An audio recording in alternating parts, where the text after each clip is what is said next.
युधिष्ठिर जुए में अपना सर्वस्त्र हार गए थे। छल पूर्वक शकुनी ने उनका समस्त वैभव जीत लिया था। अपने भाइयों को, अपने को और रानी द्रौपदी को भी बारी बारी से युधिष्ठिर ने दांव पर रखा। जुआरी की दुराशा उसे बुरी तरह ठगती रहती। कदाचि अब की बार सफलता मिले, किंतु युधिष्ठिर प्रत्येक दांव हारते गए। जब वे द्रौपदी को भी हार गए, तब दुर्योधन ने अपने छोटे भाई दुशासन के द्वारा द्रौपदी को उस भरी सभा में पकड़ मंगवाया। दुरात्मा दुशासन पंचाली के केस पकड़कर घसीटता हुआ उन्हें सभा में ले आया। द्रौपदी राजस्वला थे और एक ही वस्त्र पहने थी। विपत्ति यही समाप्त नहीं हुई।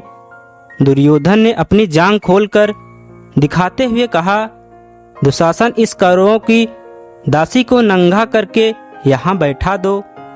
सभा भरी थी। वहां धृतराष्ट्र थे, पितामह थे, द्रोणाचार्य थे, सैकड़ों सभासद थे, वयोवृद्ध विद्वान थे, सूरवीर थे और सम्मानित पुरुष भी थे। ऐसे लोगों के मध्य पांडवों की वह महारानी, जिसके केस राजसूय के अवभूत स्नान के समय सिंचित हुए थे, जो कुछ सप्ताह पूर्व ही चक्रवर्ती सम्राट के साथ सामग्री के रूप में समस्त नरेशों द्वारा वंदित हुई थी, राजस्वला होने की स्थिति में केस पकड़कर घसीट लाई गई और अब उसे नग्न करने का आदेश दिया जा रहा है। होने को वहां विदुर भी थे, किंतु उनकी बात कौन सुनता। द्रौपदी ने अनेक बार पूछा। युधिष्ठिर जब अपने आप को हार चुके थे, तब उन्होंने मुझे दांव पर लगाया था, अतः धर्मतः मैं हारी गई या नहीं। किंतु भीष्म जैसे धर्मज्ञों ने भी कोई निश्चित उत्तर नहीं दिया। जिसकी भुजाओं में 10,000 हाथियों का बल था, उस दुरात्मा दुशासन ने द्रौपदी की साड़ी पकड़ ली।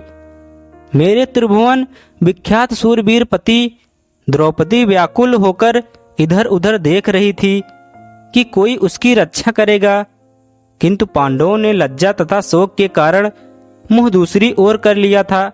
आचार्य द्रोण, पितामह भीष्म, धर्मात्मा कर्ण, द्रौपदी ने देखा कि उसका कोई सहायक नहीं।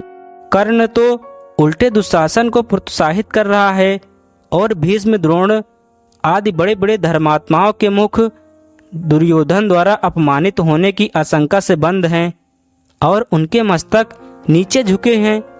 एक वस्त्रा अबला नारी, उसकी एकमात्र साड़ी को दुशासन अपनी बल बल भरी मोटी भुजाओं के बल से झटके से खींच रहा है।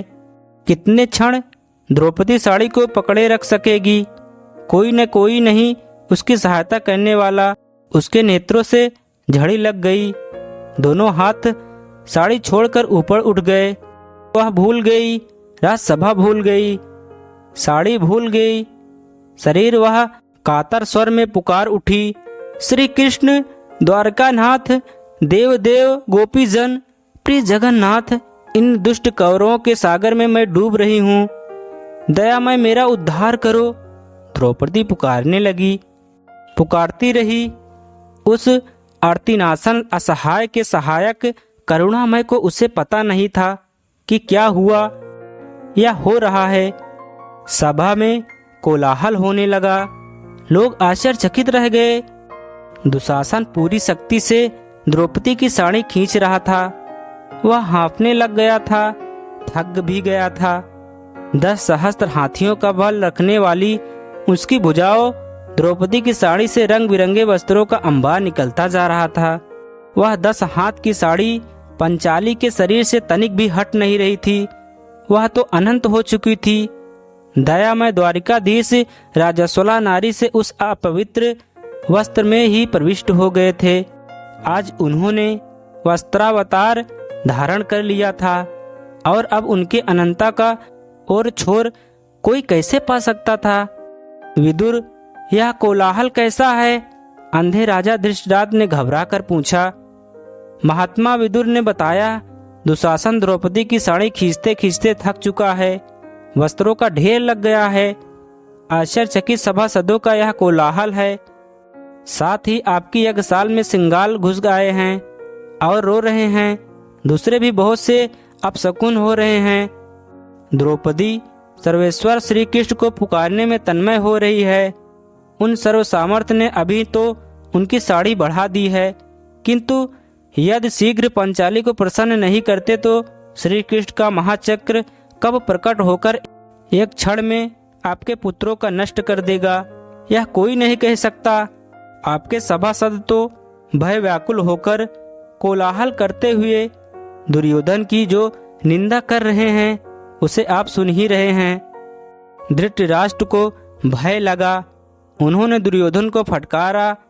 दुशासन ने द्रौपदी की साड़ी छोड़ दी और चुपचाप अपने आसन पर बैठ गया। वह समझे या न समझे, पांडव तथा भीष्म जैसे भगविद्धों को यह समझना नहीं था कि द्रौपदी की लज्जा रक्षा कैसे हुई।